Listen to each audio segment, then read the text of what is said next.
Hey, what it do, y'all? It's your boy E2 Blue coming back at you again on this Monday. Um, we are getting closer and closer to um, the draft. The draft is actually this week in a couple of days, start Thursday night. Um, so much talk about the Dallas Cowboys pick around number 10. But before we get into that, there's news. I know you guys probably heard about it earlier, but I did the video later because I was working earlier. But um, I know you guys heard that Sean Lee retired, so he plans on retiring. So he finally made his decision. Now, I'm not saying that I'm shocked, but I am kind of shocked because I thought that he was going to at least play another year. But I guess that last injury that he had, when they had to attach like his muscle to back to his pelvic bone like that, having surgeries like that, like trying to play the sport of football is not easy, especially when you get, because what, Sean Lee's what, 34 years old. When you start to getting those injuries and you start getting a little older, it doesn't work the same way. You don't heal from those things the same way. We know that Sean Lee has had up and down career. So you could kind of say his career was like 50-50. He's a great player, but has just been hampered with injuries. Like lady injury luck was not on his side. He had so many injuries from that abdominal one to the ACLs to the shoulders to the knee to everything. Like he's had pretty much all the damn injuries, and all of his injuries have just been just freak type of incidents. It's just his body just was not conducive to playing in the NFL. It wasn't, but his mind and everything else was. We know one thing that we could say about Sean Lee is this: he's always been a player that studied. He first one in, last one out. In there watching film on other teams, he knew exactly how to play other teams. This is what he taught both Jalen and Vander Esch, how to, play on defense, and they become pretty good tacklers on the team with the help of Sean Lee. Now, Sean Lee played 11 seasons, so he retired after his 11th season, and he's actually ranked eighth in the Cowboys' history in tackles, and he had 995 tackles in his career.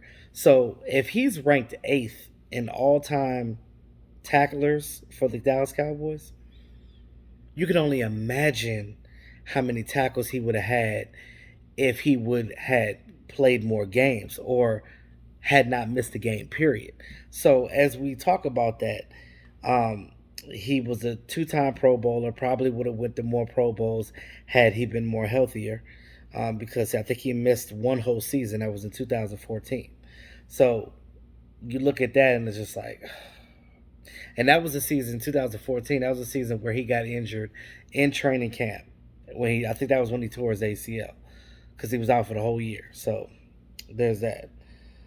Um, he with the injuries that he had, he played through some of them, but a lot of them he just couldn't do. At a linebacker position, your whole goal is running sideline to sideline, tackling. Sometimes you're in coverage. It depends on what area of the field and what cover defense you're in. Now he missed a total of 58 games in his career. That's crazy. You look at in 11 seasons. There's what? Well, at that time, 16 games in a season, and you missed 58 in your career in 11 seasons. That's a lot of games to miss. Some players don't even miss 10 games in their whole career. Some players miss maybe a quarter of what he missed, but that is a lot of games to miss in the NFL. So, um, I think that might actually hurt his chances of getting into the Hall of Fame. Now, he pretty much might go to the Cowboys Ring of Honor, with him being, ranked eighth in tackles with the team. But that's about it. I don't see them giving him a nod for a Hall of Fame, only because of his injuries. Everything else was good with Sean Lee. You know what I'm saying? His character was great. You knew what you were getting with Sean Lee. He was a great motivator. He was a great teacher. He was a great player. He just all around great person. So that part we would definitely miss. Um, he also missed, well, Well, we talked about the 2014, that whole season, and then he missed 5 games. He missed 5 games 5 times. He missed 5 games in a season 5 times in his career. So you look at 5 seasons of missing 5 games.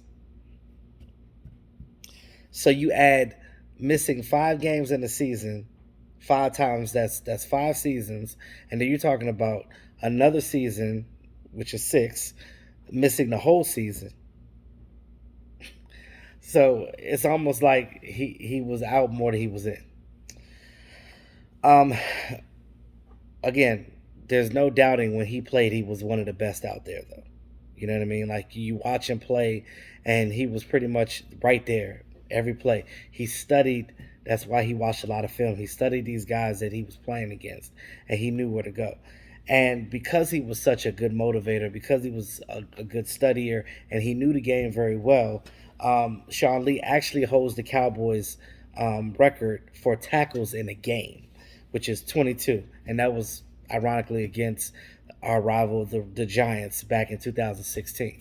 So, needless to say, you know, when he was playing, he was great. But Sean Lee would definitely be missed on the field. I know that a lot of people have up and down feelings about Sean Lee because of the whole situation of him not being there injury wise. People call him, different names and things like that. But it is what it is. Now, me personally, like I was always a fan of Sean Lee. I think that he would be a great coach one day. I don't know if he's going to do that right away because I think that kind of like at this point when he made his announcement, it was a little later than I thought it would be.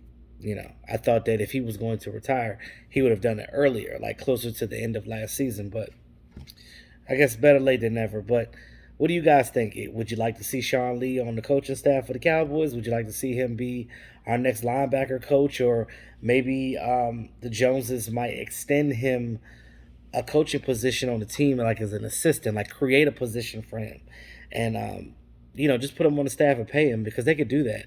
Because when you're not playing anymore, you're basically getting hired, and that part is Jerry Jones' money that's coming out, not the league's money. So the coaches, and that's what some people don't understand. Like coaches get paid off of the ownership's money, not the NFL's money per se. So you look at that and you're like, okay, well, maybe they could work something out, bring him back in here because I definitely think that he's a good motivator for Jalen Smith and Leighton Vander Esch. But what does this mean for the draft, though? Sean Lee being retired, does that mean that the Cowboys go get Micah Parsons? Although I don't necessarily think that Micah Parsons deserves to be the 10th pick. I didn't say that he was bad, but I like Micah Parsons. I like what he brings to the table, but I don't think that he's high enough to go to the 10th pick. I think that if you're going to get Micah Parsons, you would have to slide back a little bit. But I don't know. I'm kind of intrigued about the Sertan thing, so I think I want cornerback right there. So we'll see. Let me know what you guys think in the comment section about Sean Lee retiring. Hate to lose him, but I'm pretty sure that he might come back to some capacity just to, help out these guys on this team because he's been doing that since he became a leadership role with the Dallas Cowboys. But in the meantime, between time, like, share, comment, subscribe to the channel. It's your boy E2 Blue. Always keeping it real. Talk to y'all soon.